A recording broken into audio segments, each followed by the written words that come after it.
In this video, we will discuss the 42nd President of the United States, Bill Clinton. During his 8 years in office, the U.S. enjoyed more peace and prosperity than at any time in its history. The U.S. had the lowest unemployment rate, the lowest inflation, highest home ownership, falling crime rates, and declining numbers of people on welfare.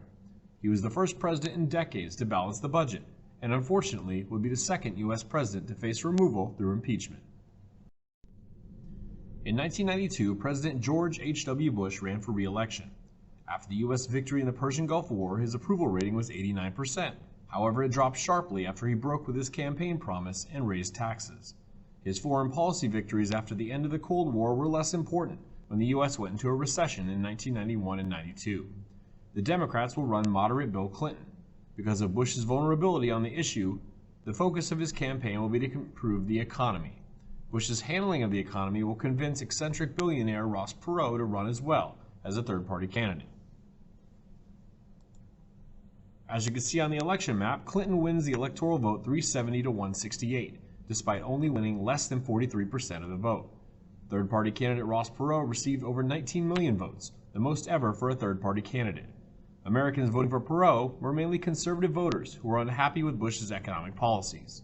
This clearly helped Clinton secure enough votes to win the presidency, making Bush the 9th president to fail to earn the second term. Clinton pledged to create a plan to guarantee affordable health care for all Americans. Once elected, he placed his wife, First Lady Hillary Rodham Clinton, in charge of the task to come up with a plan. Congress debated Clinton's plan for a year, but never voted on it because it promoted big government. In 1993, Arabs bombed the World Trade Center in New York City. They parked a Ryder rental truck filled with 1,200 pounds of explosives in a parking garage beneath the building. 6 people were killed, 1,000 were injured, and thousands evacuated. Ramzi Youssef was the mastermind behind the bombing and said he did it in retaliation for the suffering of the Palestinian people by the Israelis who the U.S. supported. 6 people were convicted of the bombing, with 1 suspect still at large. In 1998, al-Qaeda announced its displeasure with the continued U.S. military presence in Saudi Arabia. They would bomb 2 U.S. embassies in Africa, Kenya, and Tanzania. 224 people were killed. Al-Qaeda staged the bombings 8 years to the day after U.S. troops were ordered to Saudi Arabia to remove Saddam Hussein from Kuwait. 26 people were indicted for the bombing, with 8 serving prison terms. In October 2000, the USS Cole was refueling in the port of Aden, Yemen, when al-Qaeda suicide bombers rammed and exploded a small boat into the USS Cole. There were 17 American casualties. Many of the planners have been arrested by the Yemeni and U.S. governments. 1 suspect was sentenced to death in Yemen, another faces the death penalty in the U.S. Others are serving time either in Yemen or Guantanamo Bay. In the 90s, a growing anger towards the federal government led to domestic terrorism. In 1992, the U.S. Marshals and FBI attempted to arrest white separatist Randy Weaver for illegal weapons possession. When they attempted to approach the compound, they were attacked by the Weaver family, which was heavily armed. The standoff lasted 10 days and ended with Randy Weaver's arrest, 2 wounded and 2 dead. This showdown angered many white supremacist groups, which fed the anti-government movement. In 1993, a religious sect known as the Branch Davidians had been stockpiling weapons on their compound in Waco, Texas. The ATF and FBI attempted to take the compound, but took heavy fire and some casualties. The standoff lasted over 51 days until David Koresh ordered the compound burned to the ground. Ultimately, 76 Branch Davidians perished in the standoff and the fire. Angry about Ruby Ridge and Waco, the anti-government militant Timothy McVeigh, helped by Terry Nichols, exploded a bomb in front of the Alfred P. Murrah Federal Building in Oklahoma City, 2 years later to the day of the end of the Waco siege. 168 people were killed. Many were children from the daycare above where the truck bomb exploded. Hundreds more were injured. This was the worst terror attack in U.S. history up to that point. McVeigh was executed in 2001. Nichols is serving life in prison. Crime rate was relatively low in the 1990s. But that is why America was shocked when 2 students walked into their high school in Columbine, Colorado in April of 1999 and killed 12 students and 1 teacher while wounding 23 others. They shot and killed themselves before they could be captured. Numerous additional school shootings have not swayed the country into doing anything substantive to stop them from happening again. Examples include Virginia Tech in 2007, Northern Illinois 2008, Sandy Hook in 2012, Marysville, Washington 2014, Roseburg, Oregon 2015, Marshall, Kentucky 2018, Parkland, Florida 2018, and Santa Fe, Texas 2018.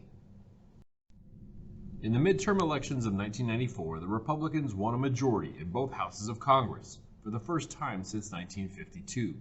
Republicans were able to win over Americans with their Contract with America, a series of promises to keep the U.S. on a conservative path. At first, the Republicans clashed with Bill Clinton and his policies. The Republicans refused to pass a budget that Clinton would sign into law. They even shut down the government for a week in 1995 and again for 27 days from December 95 to January of 96. The first of the two shutdowns caused the furlough or leave of absence of about 800,000 workers, while the second caused about 284,000 workers to be furloughed. Clinton was able to sway public opinion on his side, blaming the shutdown on the Republicans in Congress. In 1997, Clinton and the Republican-controlled Congress compromised and agreed to balance the budget by 2002. For the Republicans, they cut spending by billions of dollars and reduced taxes. For the Democrats, they agreed to help children and improve health care. The result was for the first time in 30 years, the federal budget has surplus. That means the government took in more than it spent. They used that surplus to start paying down the country's $5.5 trillion debt. Clinton and the Republicans also compromised on welfare. In 1996, they passed a bill that placed limits on how long you receive benefits and ended the 61-year federal guarantee of welfare by giving states block grants. These grants set limits on the amount of federal dollars the states could spend on welfare. While the Democrats were not happy with the compromise, the booming economy helped ease their concerns. The booming economy helped states move millions of people from welfare to jobs. Another major part of President Clinton's first-term agenda was the Family Medical Leave Act, or FMLA. Rapid growth in the workforce, including a large number of women, suggested the need to support the working class who desired to raise a family or needed time off for illness. Under FMLA, employees can have up to 12 weeks of unpaid leave for childbirth, adoption, to care for a close relative in poor health, or employee health concerns. After the leave, the employee has the right to return to his or her job. Bill Clinton had very little experience when it came to foreign policy, so he had to learn on the job. In Haiti, there was a military coup in 1991. By 1994, conditions had worsened to the point that Clinton sent in troops to force the military to step down. In Somalia, the humanitarian mission began by President Bush in 1992 turned violent, when Somali warlords began attacking and killing UN peacekeepers.